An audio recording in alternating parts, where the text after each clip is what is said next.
Close your eyes for a moment. Forget the hum of your refrigerator, the distant sound of traffic, and the soft glow of your screen. We are going on a journey, not across space, but through the thick, heavy layers of time itself. We are descending 400 million years into the past, to a world that would feel entirely alien to us, and yet, in every way that matters, is the nursery of our own existence. Welcome to the Devonian period. Imagine standing on a coastline that no longer exists. The air is thick, hot, and carries a faint, sharp tang of sulfur and salt. The sky isn't the clear cerulean you know. It's a hazy, humid pale blue, heavy with carbon dioxide, nearly 10 to 15 times more than the air you are breathing right now. It feels oppressive, like a greenhouse with the doors locked. If you looked inland, you wouldn't see a single blade of grass, no flowers, no forests, just red. Crunch. That's the sound of your feet on raw, oxidized, iron-rich stone. Geologists today call this the old red sandstone. Back then, it was simply the skin of the world. It was a silent, baking desert where the only thing moving was the wind whistling through jagged canyons of bare rock. Whoosh! There were no birds to sing, no insects to buzz, just the lonely, ancient sound of the earth cooling. But turn around, look at the water. That is where the Devonian truly lives. The oceans of this era weren't just bodies of water, they were a sprawling global arena for an evolutionary arms race that makes modern predators look like toys. Scientists call this the Age of Fishes, but that name feels too polite. This was the Age of Monsters. Deep beneath those sun-warmed tropical waves, something massive is moving. It doesn't glide with the grace of a modern shark. It moves with the thundering, heavy presence of a tank. This is Dunkleosteus. Picture a fish the size of a large bus, but instead of scales, its head and torso are encased in thick, biological bony plates of armor, biological steel 5 centimeters thick. It has no teeth. It doesn't need them. Its jawbones have evolved into self-sharpening, jagged blades of solid bone. Clack! When those jaws shut, they don't just bite, they shear. Let's talk about the how. How does a creature this heavy become the ultimate apex predator? The secret is a masterpiece of prehistoric engineering called the 4-bar linkage system. Most animals have a simple hinge for a jaw, but Dunkleosteus? Its skull was jointed in multiple places. When it went for the kill, its head actually tilted upward while its lower jaw dropped down simultaneously. Snap! In just 20 milliseconds, faster than you can blink, it could swing its mouth open. This created a powerful vacuum, a literal black hole in the water that sucked its prey directly into those bone blades. Researchers have calculated its bite force at over 7,000 newtons. That's enough power to puncture the hull of a small boat, or more importantly, to crush the armor of any other monster in that sea. But here is the logic gap most people miss. Why the armor? Why spend so much energy growing a suit of bone? The answer is terrifying. You only evolve heavy armor if everyone else around you is armed to the teeth. The Devonian Ocean was a world where speed wasn't enough to save you. You had to be impenetrable. It was a society of violence where every living thing was a weapon or a shield. Think about your own life for a second. We think of ourselves as the masters of the planet, but in the Devonian, we, or rather our ancestors, were the underdogs. We were small, fleshy, lobed-finned fish hiding in the shadows of these armored titans, waiting for our turn. As you listen to the rhythmic pulse of the tide in this ancient world, remember the very salt in your tears and the iron in your blood are relics of this era. We carry the Devonian inside us. We are the survivors of a world that tried to crush everything it created.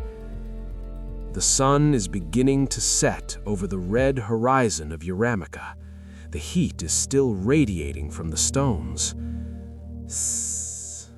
The tide is coming in, and as the water touches the parched red dust, it begins a chemical reaction that will eventually change the world. Because while the monsters were busy killing each other in the deep, a silent invasion was beginning at the water's edge. A green revolution that would eventually choke the giants and pave the way for us. But that is a story for the next chapter. For now, just listen to the water, deep, dark, and full of ghosts. The monsters in the sea were loud, they were violent, they were obvious. But while Dunkleosteus was busy crushing bone in the deep, a far more dangerous revolution was happening in total silence right under the sun. It started as a green film, a smudge of moss-like velvet clinging to the damp edges of a river. But give it 10 million years, and that smudge would become an invading army. This is the story of how the land turned green, and how that green coat almost strangled the planet. If you could walk through a Middle Devonian forest, the first thing you'd notice is the smell. Sniff. It's not the scent of pine or flowers, it's the smell of damp, rotting earth, a sharp, musky scent called geosmin. But looking up, you'd see something that looks like it belongs on another planet. Before the trees arrived, the skyscrapers of the world were mushrooms, giant, towering pillars of fungus called prototeixites. Imagine a white, fleshy column nearly 9 meters tall, standing alone in a wasteland. No branches, no leaves, just a silent fungal monolith feeding on the dead. Thud. If you'd tapped it, it wouldn't sound like wood, it would sound like dense, compressed leather. But the fungus was a relic. The future belonged to the engineers of the earth, the first trees. Meet Archaeopteris. This wasn't just a big plant, it was a biological breakthrough. For the first time, life figured out how to build lignin, the chemical equivalent of reinforced concrete. Lignin allowed plants to grow tall, to defy gravity, and to pump water hundreds of feet into the sky. Gurgle. Inside those trunks, a massive hydraulic system was working, pulling moisture from the soil and sweating it out into the atmosphere. And here is where we find our first logic gap. We are taught that trees are the lungs of the world, the ultimate givers of life. But in the Devonian, the first forests were accidental assassins. You see, for billions of years, the continents were made of solid, stubborn rock. Then came the roots. Crack. The roots of Archaeopteris didn't just sit in the dirt, they acted like biological dynamite. They dived deep into the bedrock, secreting acids that dissolved stone, shattering the Earth's crust to find minerals. This sounds good, right? More soil, more life. But there was a catch. When those roots broke the rock, they released a massive flood of nutrients, phosphorus, and nitrogen that had been locked away since the birth of the planet. Every time it rained, these nutrients washed off the red plains and surged into the oceans. Splash. Think of it like dumping 1,000,000 tons of fertilizer into a swimming pool. The ocean didn't just say thank you, it went into a frenzy. Massive blooms of toxic algae exploded across the surface, covering the sunlit waters in a thick green shroud. When that algae died, it sank and rotted, and the bacteria doing the rotting consumed every single molecule of oxygen in the water. This is the green paradox. The trees were creating oxygen in the air, but they were suffocation bombs for the sea. The great reefs, the massive armored fish, the delicate glass sponges, they weren't killed by a volcano or an asteroid. They were suffocated by the waste of a forest that was simply trying to grow. Now, look at a map of the world today. Every time we see dead zones in the Gulf of Mexico caused by farm runoff, we are seeing a ghost of the Devonian. We are seeing what happens when the balance of nutrients tips too far. As the forests spread, they began to pull CO2 out of the air at a terrifying rate. The planet's greenhouse blanket was being stripped away. The temperature began to plummet. Shivers. The humid tropical world of the early Devonian was catching a cold. A 60-million-year-long winter was beginning to set in. And yet, in the middle of this chaos, something was moving in the shadows of the forest floor. Small, multi-legged pioneers, the first arachnids, the first centipedes. They were the astronauts of their time, huddling in the damp leaf litter, breathing an atmosphere that was becoming richer and more explosive with oxygen every day. Skitter, skitter. If you listen closely to the rustle of the wind through those ancient fern-like fronds, you can hear the gears of the world shifting. The ocean was dying, the land was freezing, and the air was changing. The stage was being set for a leap of faith. Because somewhere in a shallow, oxygen-starved pool, a fish was about to get tired of suffocating. It was about to do the unthinkable. It was about to stand up. The oceans were becoming a graveyard.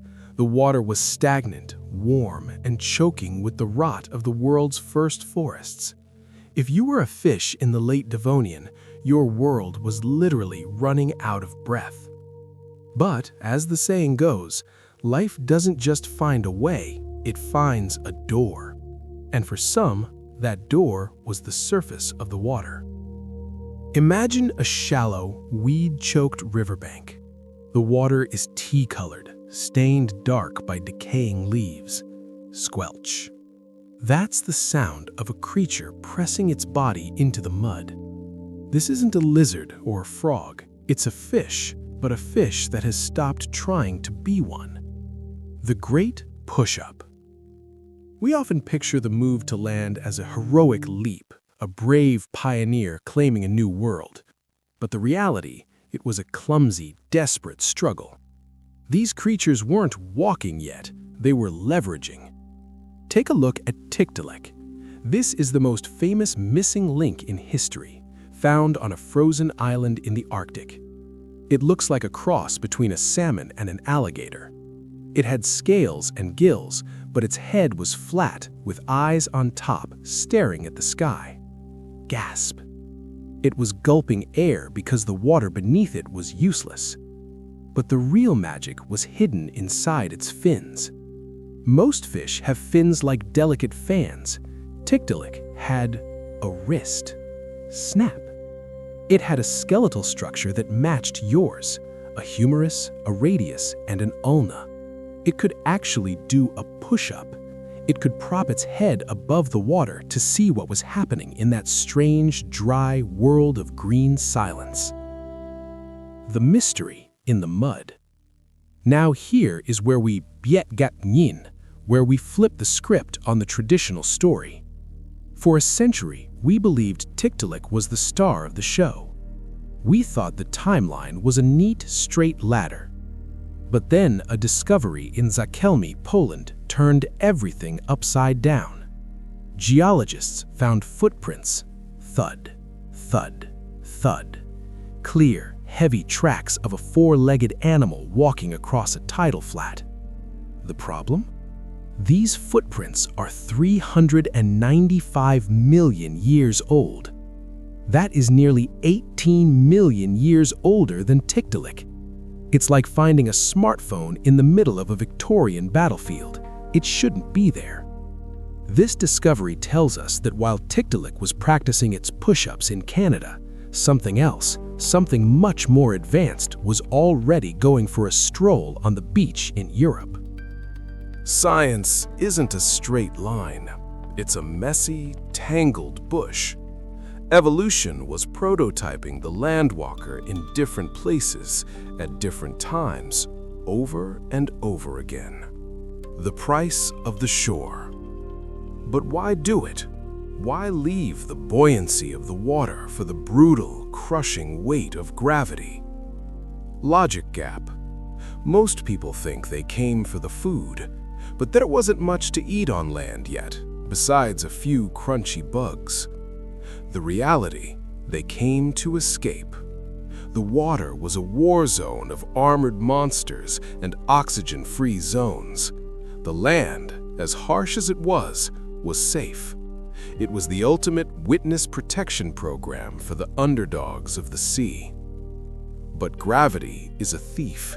It steals your energy. It makes your heart work 10 times harder.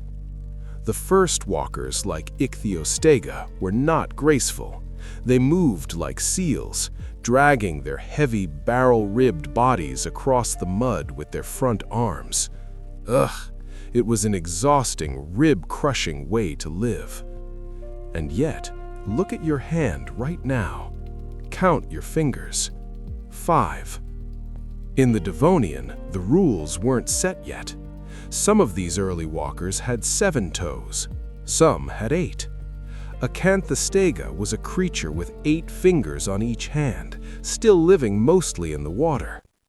We are the descendants of the 5-finger club, a specific lineage that survived while the others faded away. You are carrying a Devonian blueprint in your grip every time you hold a cup of coffee. The sun is low now. The tide is pulling back from the Polish mudflats, leaving those mysterious tracks to bake in the heat. The forests are growing taller, and the air is getting richer. The Great Escape has been a success, but the cost is about to come due. Because the planet is tired of all this change. The climate is shifting, the oxygen levels are peaking, and the 2 most terrifying words in geological history are about to be whispered across the globe. Mass extinction. The Devonian world had reached its peak. It was a planet of giants, of sprawling emerald forests, and reef systems so massive they would make the Great Barrier Reef look like a backyard pond. But there is a hidden law in the universe. The more successful you are, the harder you fall. The very things that made the Devonian a masterpiece, the trees, the heat, the teeming life, were about to become the tools of its destruction.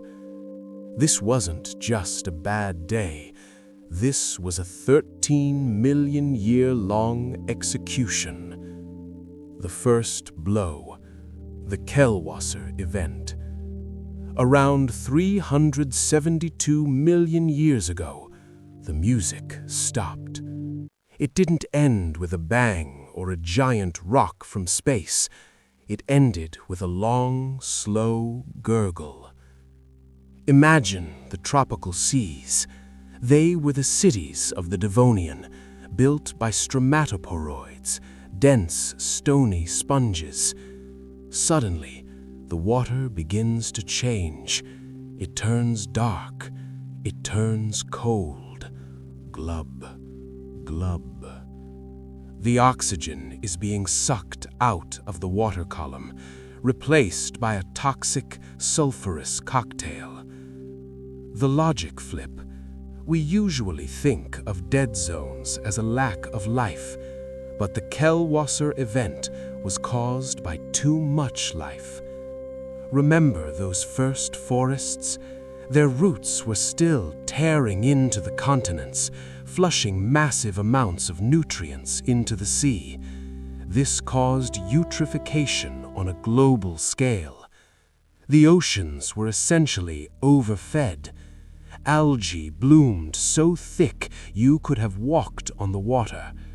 But when that algae died, it rotted, and the bacteria doing the work consumed every breath of oxygen in the sea. The great reefs didn't just die, they suffocated in their own success. Look at the rocks from this period today. You'll see a thin, sinister stripe of black shale. Skr. That's the sound of a geologist's hammer hitting the record of a dead ocean. That black stone is made of the organic rot of 1 billion creatures that couldn't breathe. The second blow. The Hangenberg Crisis. Life tried to rebuild. For 13 million years, the survivors limped along. But then, 359 million years ago, the final curtain fell. The Hangenberg event. This was the Great Reset. If the first blow was a suffocation, the second was a freeze and poison combo. The invisible threat. While the trees were poisoning the water, they were also scrubbing the atmosphere. They pulled so much carbon dioxide out of the air that the planet's thermostat broke. The greenhouse became an icebox. Crack. Massive glaciers began to grind across the southern supercontinent of Gondwana. But there was a darker player on the stage, the Vilui traps. Deep in what is now Siberia, the Earth's crust split open. Rumble. Boom. This wasn't a normal volcano. This was a large igneous province. For thousands of years, the Earth bled lava and spewed mercury and ash into the sky. The planet was being pulled in two directions. The trees were trying to freeze it, and the volcanoes were trying to poison it. The end of the Titans.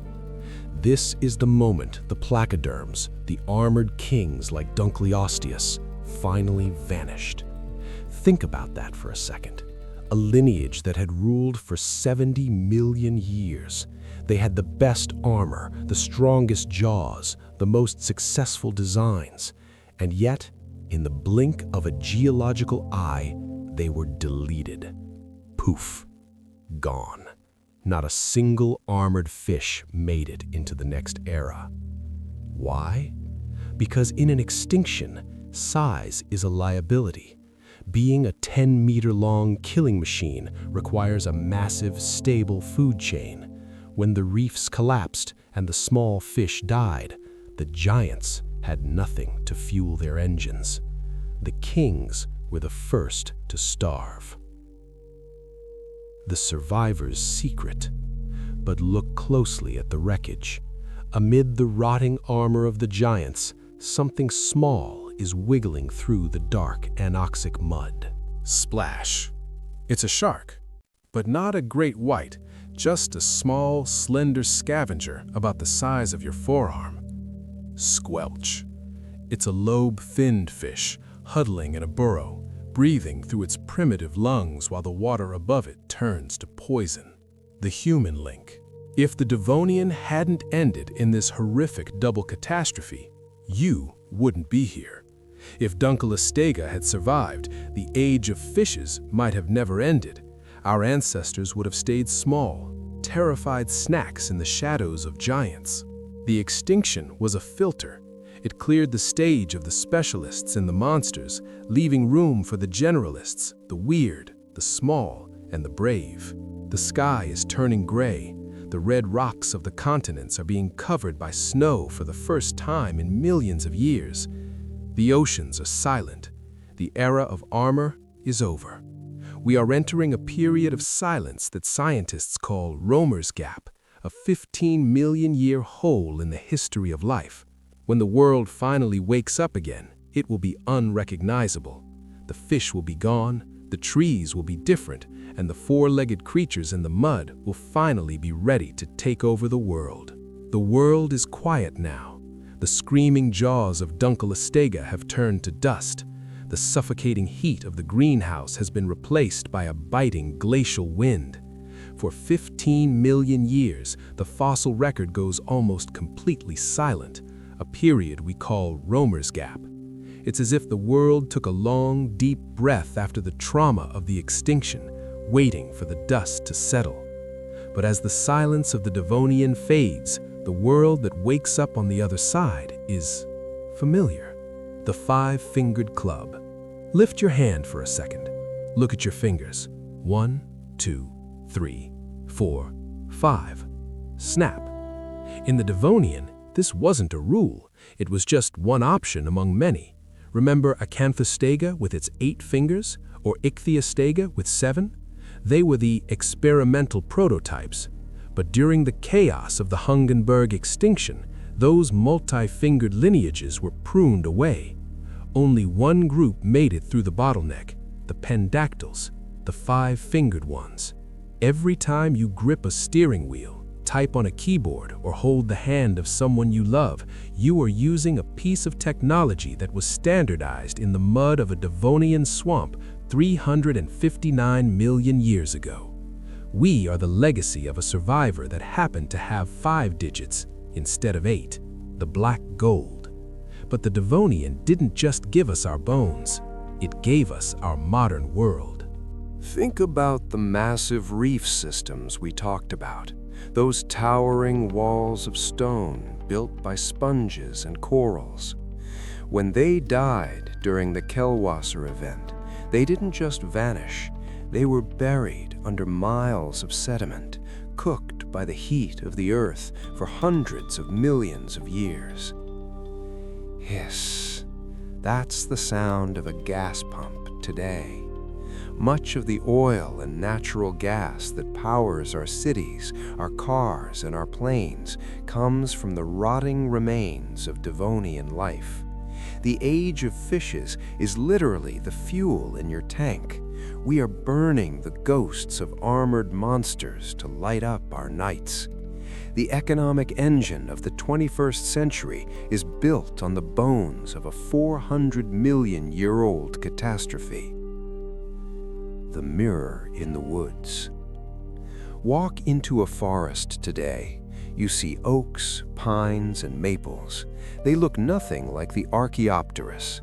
But if you could peel back the bark, you'd find the same wood, the secondary xylem, that was invented back then. The Devonian was the moment the earth learned how to be green. It was the moment the soil became deep, the moment the rivers stopped wandering and began to carve permanent paths. When you breathe in the fresh air of a forest, you are breathing a recipe that was perfected by trees that died before the first dinosaur was even a thought. A journey home. As we reach the end of this long descent into deep time, take one last look at that ancient world. The red rocks are still there, buried deep beneath the soil of Pennsylvania, Scotland, and Poland. The monsters are still there, frozen in the cliffs of Canada and the shales of Ohio. They aren't just aliens from a lost era, they're your kin. The iron in your blood, it was forged in the same fires that oxidized the old red sandstone. The calcium in your teeth, it's the same material Dunkleosteus used to crush its prey. The very rhythm of your breathing, it's a habit we picked up in a stagnant pool when the water ran out of air. Shh. The wind is blowing across the modern world now. The traffic is still humming, the refrigerator is still buzzing, and the lights are still on. But beneath all of it, the Devonian is still there. It's the foundation beneath your feet. It's the blueprint in your cells. The great age of fishes is over. The monsters are asleep. And now, perhaps it's time for you to do the same. Let the weight of 400 million years pull you down into the pillows. The world is safe, the air is rich, and the journey has only just begun. Good night.